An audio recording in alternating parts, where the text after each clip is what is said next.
Sampai di sini apakah Ibu bersedia? Bersedia. Ya. Baik, kalau Ibu bersedia silakan lakukan tanda tangan. Ibunya tanda tangan lebih dahulu ya. Setelah tanda tangan, teman-teman melakukan anamnesa ringan. Di sini kan anamnesanya banyak, ada 5 item ya. Iya. Kalau misalkan Kak Devi mau contoh secara rinci, di poin A, Ibu ini kehamilan yang keberapa? Pernah melahirkan berapa kali? Ibu punten pernah keguguran atau enggak? Gitu ya. Kalau misalkan dia pernah keguguran, tanya kegugurannya saat usia kehamilan berapa dan dikuret atau tidak, gitu ya. Setelah itu untuk riwayat persalinannya yang teman tanya, persalinannya kemarin normal atau sesar. Kalau misalkan normal, ada penyulit nggak? Penyulit itu tandanya, kan kalau ibunya dibilang penyulit dia nggak ngerti ya. Jadi teman-teman bisa sebutkan ada ketuban pecah dini nggak Bu? Ada perdarahan nggak Bu? Ada diinduksi nggak Bu? Gitu ya. Jadi itu yang teman-teman tanyakan. Terus yang kedua, riwayat kesehatannya, Ibu ada riwayat darah tinggi atau tidak? Ibu ada riwayat diabetes atau tidak? Anemia atau tidak? Ya, itu yang teman-teman tanya. Di riwayat sosial dan budaya biasanya kayak suaminya merokok atau tidak, atau enggak di rumahnya miara burung, ayam, atau kucing atau tidak, gitu ya. Kebiasaan sehari-hari kayak pola makan, pola tidur dan sebagainya itu boleh kalian tanya. Dan pengetahuan pasien tentang kehamilan itu juga kalian tanya. Tapi kalau ditanya mana yang paling penting adalah poin A dan B. Jadi pas nanti OSCE cukup tanya, Ibu kehamilan keberapa, sudah pernah melahirkan berapa kali, ada keguguran atau enggak. Yang paling penting itu. Sama yang kedua, riwayat kesehatannya. Ya, setelah itu kalian mengajukan pasien untuk mengganti baju. Baik Ibu, datanya sudah saya tulis. Ibu silahkan berganti baju terlebih dahulu, buka semua pakaiannya dan ganti pakai kimono. Nanti kalian kan sediain kimono ya. Celana dalam, BH-nya Ibu buka. Terus pas di toilet Ibu pakai buang air kecil ya Bu ya. Buang air kecil, kalian sediain pot urinnya sama bengkok sama tisu. Ibu nanti silakan pipis di sini sampai batas segini, pastikan tidak tercampur air. Ya, takutnya dia sambil cebok, sambil apa gitu. Jadi pastikan tidak tercampur air. Ibunya ganti baju, teman-teman siap-siap, siapin alat. Kemudian cuci tangan pasca pratindakan. 1, 2, 3, 4, 5, 6. Pasiennya datang, sebelum dia duduk ke sini kalian ukur tinggi badan sama berat badan. Ibu punten boleh ukur dulu. Oke. Tinggi badan 170 misalkan, beratnya 72. Terus teman-teman boleh itu sambil duduk di tensi atau enggak dia boleh tiduran ya. Setelah itu misalkan kalian tensi dulu. Nah, Kak Devi menyarankan biasa kalau tensi itu teman-teman deketin aja alatnya. Mana nih alat tensinya nggak ada. Misalkan deketin aja si alatnya. Habis itu langsung bilang TTV dalam batas normal. Saran Kak Devi ya, tapi nanti teman-teman cek kondisi lagi pas saat ujian. Karena apa? Karena kan poinnya kalian lewat. Kalau kalian nginiin doang, ini udah habis 2 menit.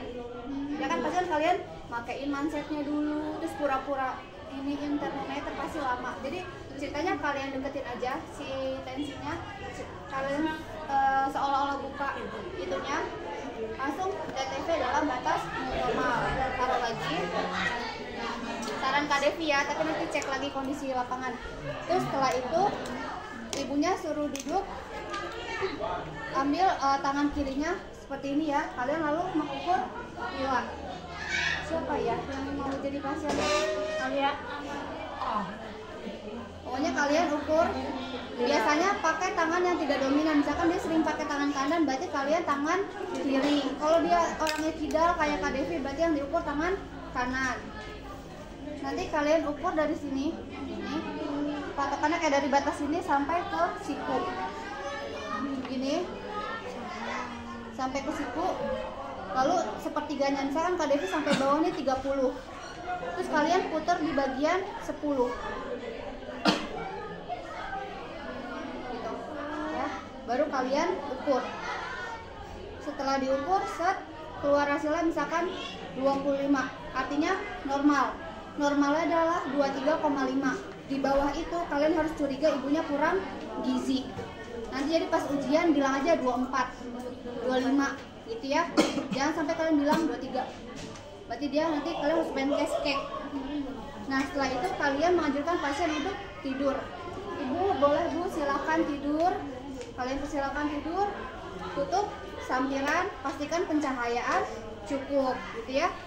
Terus lakukan pemeriksaan kepala, sama ya kayak kepala, bersih, tidak rontok.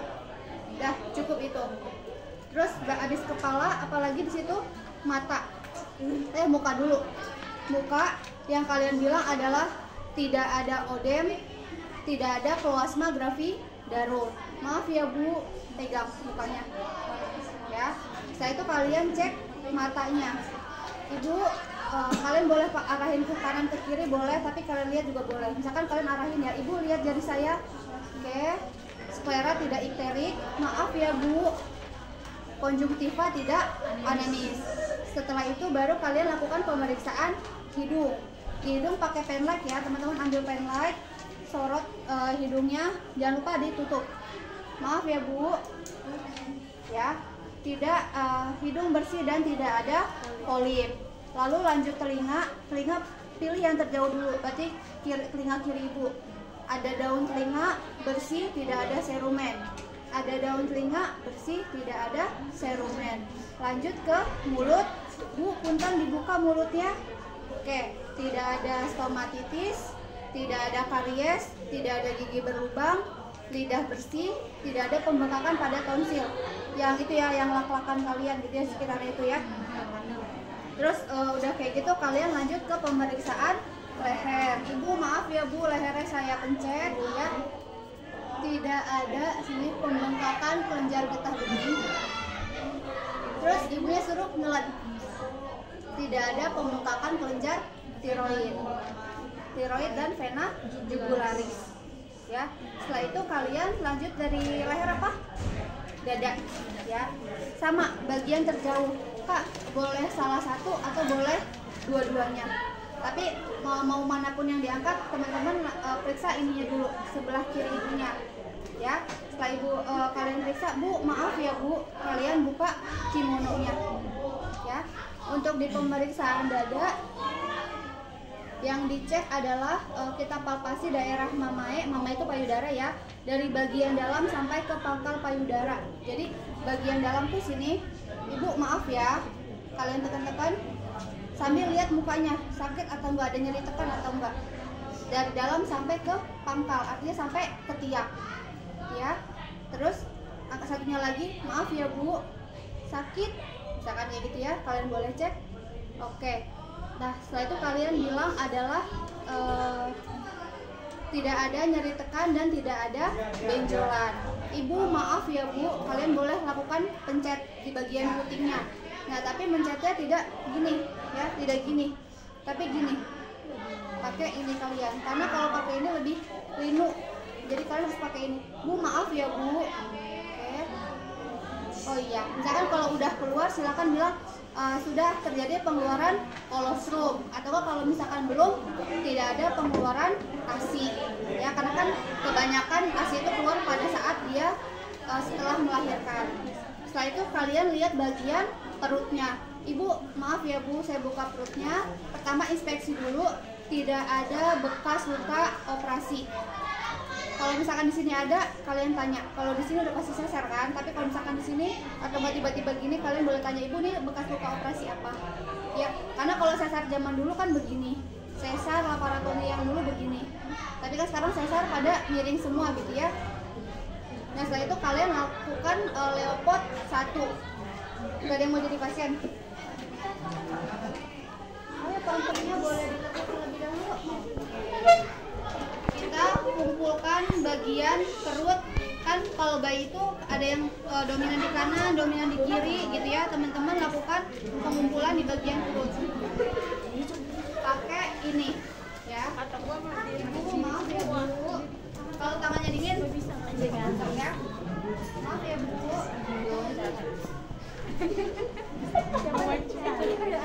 Ya, kumpulin sampai bagian PX.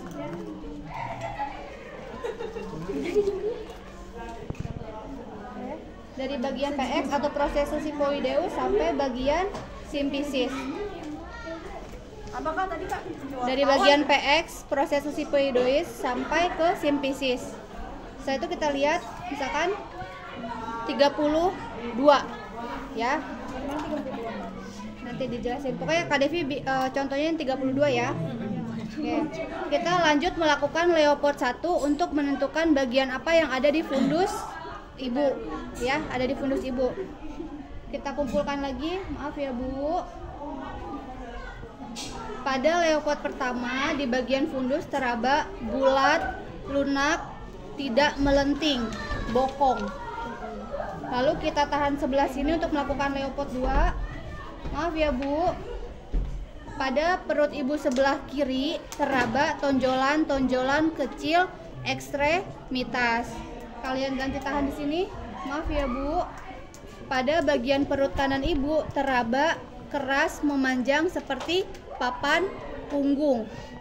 Kenapa punggung disebutnya di sebelah kanan? Biar kalian gampang nge-DJ-nya. Kalau kalian bilang punggungnya di sebelah kiri ibu, ya ribet banget ya. Apalagi yang tingginya minimalis kayak udah ribet banget gitu. Oke. Lanjut yang Leopold 3. Leopold 3 kalian pindahin satu tangan di sini. Kalian raba.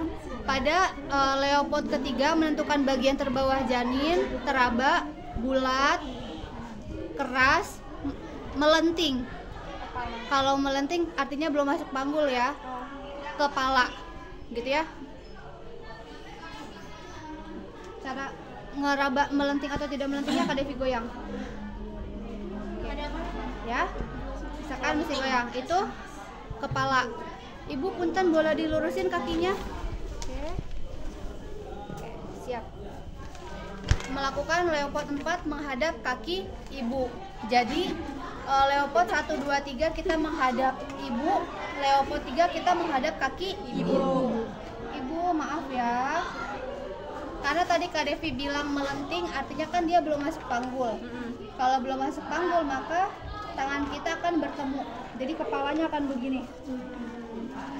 Ketemu konvergen 5/5. Konvergen 5/5. Tapi kalau nanti teman-teman bilang Leopoldnya tidak melenting, artinya kan udah masuk. Berarti nanti bilangnya divergen. Jadi tangan kalian nggak ketemu 4/5. Kalau bingung setelah ini dijelasin ya, kalau di video entah kelamaan ya Kak. Setelah itu kalian udah Leopold 4, kalian lakukan DJJ. Kita bilangnya tadi puka ya, puka itu artinya punggung kanan. Ibu punten tangannya satu Bu. Oke, satu taruh sini, satu tangannya di sini, sama satu lagi megang jarum jam. Hitung selama 1 menit penuh, 140 kali per menit. Jadi nggak usah nungguin 1 menit pas ujian. Tempel, pegang, hitung, langsung bilang 140 kali per menit. Ya. Setelah itu apalagi di daftil? Kita cek ekstremitas. Pada ekstremitas yang dicek adalah udem sama udem bagian sini, karpal sama metakarpal. Tidak ada udem. Tidak ada udem. Ibu punten kakinya bisa ditekuk. Oke. Di sini kalian lihat tidak ada varises. Tidak ada varises. Nah, baru kalian ambil alat untuk buka hygiene. Pasang perlaknya. Set. Terus deketin alatnya. Dekatkan alat. Kalau nggak punya asisten selalu buka. Ya, dekatkan dan buka. Ya. Dekatkan dan buka. Gak bisa gue ketahan. Baru kalau di daftar kalau nggak salah kalian cuci tangan lagi deh kalau nggak salah ya. Jadi kalian bilang aja melakukan cuci tangan Kak Ulfa Hygiene, kemudian pakai Melakukan Ulfa Hygiene pakai handscoon.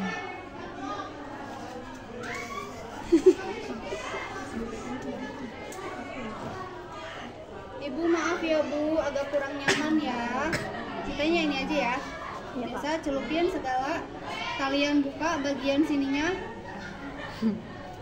Kalian Bu Susi kan ya? Kalau Bu Susi nggak apa-apa dia 5. Soalnya kalau Bu dia 6 kali usapan. Labia mayora terjauh atau kiri. Labia mayora terdekat atau kiri kanan, bukan. Labia minora terjauh. Labia minora terdekat. Klitoris sampai anus. Nah, kalau Budia di depan juga dari klitoris sampai anus. Jadi klitoris anus, labia mayora kanan, labia mayora kiri, minora kanan, minora kiri, klitoris sampai anus. Nanti lihat kondisi lapangannya ya. Setelah itu kalian buka. Lihat ada varises atau enggak di bagian sininya. Tidak ada varises, vulva vagina tidak ada kelainan. Ibu maaf ya Bu, saya pegang sedikit. Di dekat kalian kan punya klitoris tuh. Iya. Terus ada lubang pipis sama lubang vagina. Nah, di sekitaran situ kalian raba. Ini misalkan vagina ya. Ini kalian raba. Fungsinya? Tidak ada pembengkakan kelenjar Bartolini dan scan. Kalau di sini ada bengkak, artinya nggak bisa lahir normal dong, orang sini aja bengkak, gitu ya. Tidak ada pembengkakan kelenjar Bartolini dan scan. Setelah itu kalian biasakan ketika ngambil langsung gini ya. Terus jangan lupa dia kan kalau ibu hamil suka keputihan ya. Kalau ada keputihan bilang ada atau tidak. Ada keputihan tapi tidak berbau boleh. Tidak ada keputihan dan tidak berbau juga boleh ya. Setelah itu kalian ambil bengkoknya, lepasin di sarung tangan di air klorin. Lepas sarung tangan di air klorin. Baru kalian ambil ini. Kenapa ngambil ininya setelah lepas handscoon? Karena ini kan bersih kan. Jadi jangan sampai kalian mindahin pas masih pakai handscoon. Habis itu teman kamu periksa dia bekas pasien hepatitis B, PI-nya jelek, menularkan gitu ya. Oke, dirapihkan. Setelah itu apa lagi? Boleh dilurusin lagi Ibu. Apalagi setelah itu? Oke, pasiennya boleh suruh duduk bersila Ibu. Ya, nanti pas pasiennya mau duduk kalian selalu miring dulu ya. Ibu miring dulu ke kanan ke arah saya, baru Ibu silakan duduk gitu ya. Sambil perlaknya sambil diambil. Oh iya, tadi sekalian beresin pas ngambil bengkok sambil ngambil perlak ya, karena nggak ada jadi kadevik lupaan. Setelah itu ibunya duduk bersila, kalian ketuk bagian sini ya.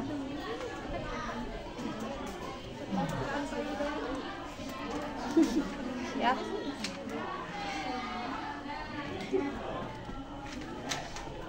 Sakit Bu? Tidak ada nyeri ketuk kanan dan kiri. Oh, kanan kiri Kak? Ya, kanan kiri. Setelah itu ibunya suruh apa lagi? Kakinya menjuntai bukan? Iya, menjuntai. Ibu boleh kakinya menjuntai ke bawah, jadi nanti kalian pastikan dia menjuntai. Kalian lakukan refleks patella ya, menggunakan refleks hammer. Misalkan kalian ketuk bagian itunya, gitu ya. Setelah itu bilang refleks patella positif kanan dan kiri. Setelah itu apa? Selesaikan pemeriksaan HB urin protein. Nah, HB urin protein biasanya sekarang udah dibawa ke lab. Kalau dulu memang kayak Kadevi zamannya Kadevi ujian, Kadevi langsung ngegoreng itunya, ngegoreng memanasin urin dan itunya. Nah, setelah itu kalian bilang hasil lab urin dan darahnya sedang diproses di laboratorium. Setelah itu yang selanjutnya adalah kalian mempersilakan ibunya untuk apa? Ganti pakaian. Ibu boleh ganti pakaian terlebih dahulu. Nanti saya akan jelaskan hasil pemeriksaannya. Oke. Berarti yang Baru ketuk, terus refleks hammer. Ya kalau di situ emang ada. Payudara dulu, ketuk belakang, terus hammer. Iya, perasaan kalau yang kemarin udah nggak ada deh. Kondisional ya, tapi kalian tahu ya. Jadi kalau misalkan memang pas dia duduk, angkat simetris atau enggak gitu ya. Ada nyeri tekan. Biasanya kalau duduk mah simetris, karena kan kalau tiduran nggak kelihatan kan simetris atau enggaknya. Jadi kalau pas duduk, ibu angkat tangannya dua-duanya, gitu ya. Payudara kanan dan kiri simetris, gitu ya. Setelah itu ibunya dipersilakan ganti baju. Pas dia datang, kalian melakukan menginformasikan hasil pemeriksaannya. Ibu, sudah saya lakukan pemeriksaannya dari atas sampai bawah. Tadi ibu TTV-nya dulu. TTV dalam batas normal, tekanan darahnya 120/80, nadinya 80 kali per menit. Terus yang kedua, tadi Ibu juga matanya tidak pucat ya Bu ya. Bagian perut posisinya sudah bagus Bu. Di sini Ibu bokongnya, di sini punggungnya. Ini yang ramai suka nendang-nendang di sini ya Bu ya. Kepalanya bagus udah di bawah tapi belum masuk panggul ya Bu. Jadi Ibu sering jalan-jalan ya biar kepalanya cepat masuk. Terus tadi juga saya cek Ibu tidak ada odem baik di muka maupun di kaki ya. Tidak ada odem. Terus juga tadi saya cek di bagian kelaminnya tidak ada varises, tidak ada kelainan pada vulva vagina. Insya Allah bisa normal ya Bu ya. Setelah itu untuk hasil lab nanti akan diinformasikan. Sampai di sini Ibu ada yang ingin ditanyakan? Misalkan tidak ada. Kalau dia ada keluhan silahkan kalian penkes keluhannya. Karena dia tidak ada, berarti kalian boleh kasih penkes tentang tanda bahaya kehamilan. Ibu ada tanda bahaya kehamilan, tapi ini kondisional ya. Ketika nanti ujian boleh kalian pakai, boleh enggak, lihat kondisi di sana. Tapi kalau misalkan disuruh penkes dia nggak ada keluhan, teman-teman bisa penkes tanda bahaya. Ibu ada tanda bahaya kehamilan, jadi ketika muncul salah satu tanda di sini, Ibu nggak usah nunggu ganti hari, harus buru-buru ke fasilitas kesehatan. Yang pertama pusing udah Ibu bawa tidur tapi tidak sembuh-sembuh. Yang kedua pusing berkunang-kunang gitu ya. Yang kedua keluar air-air yang tidak bisa Ibu tahan. Ibu tahu kan kalau pipis bisa ditahan, kalau ini udah Ibu kempit dia tetap mengalir karena takutnya pecah ketuban. Kedua ada perdarahan ya, jadi kalau misalkan ada perdarahan, padahal kan Ibu belum siap bersalin nih ya, tapi ada perdarahan, Ibu wajib datang. Ketiga, Ibu mual muntah sampai nggak bisa makan. Terus keempat, apalagi kalian sebutin, kalau ada salah satu tanda di bawah ini, Ibu langsung datang ke fasilitas kesehatan yang terdekat. Setelah itu Ibu ini ada vitamin, ada 2 vitamin, 1 tablet tambah darah dan 1 kalsium. Dua-duanya diminum 1 kali sehari, boleh pagi, siang atau malam terserah Ibu. Minumnya menggunakan air putih, tidak boleh pakai teh, tidak boleh pakai kopi. Air jeruk boleh nggak Sus? Boleh. Jadi cuma bisa air putih sama air jeruk ya Bu. Kalau Ibu minumnya pakai air kelapa, susu, kopi, teh, obatnya tidak akan manjur gitu ya. Jadi terus Ibu jadwal kunjungan ulang misalkan 2 minggu lagi gitu ya, silakan Ibu 2 minggu itu datang kembali. Tapi kalau misalkan ada keluhan yang tadi saya sebutkan di atas, Ibu boleh datang kapanpun sebelum 2 minggu. Sampai di sini Ibu paham? Paham. Baik, kalau Ibu paham, saya izin meninggalkan Ibu terlebih dahulu. Terus teman-teman tinggalin, rapikan alat, cuci tangan pasca tindakan 1, 2, 3, 4, 5, 6. Kemudian melakukan dokumentasi. Dokumentasinya kayak gimana? Pada hari Senin tanggal 24 Juli 2023 telah dilakukan pemeriksaan ANC atas nama Nyonya A, G2, P1, A0, hamil 32 minggu ya. Terus TTV dalam batas normal, TFU 32 cm, DJJ 140 kali per menit, ke posisi kepala di bawah, belum masuk panggul, tidak ada odem pada bagian muka, tangan, dan kaki, tidak ada kelainan pada vulva vagina, lab misalkan normal gitu ya. Ibu tidak ada keluhan, sudah diberikan penkes, tanda bahaya kehamilan, vitamin, dan jadwal kunjungan ulang. Ibu sudah mengerti tanggal, tanda tangan perawat Devi Andriani. Enough, cukup.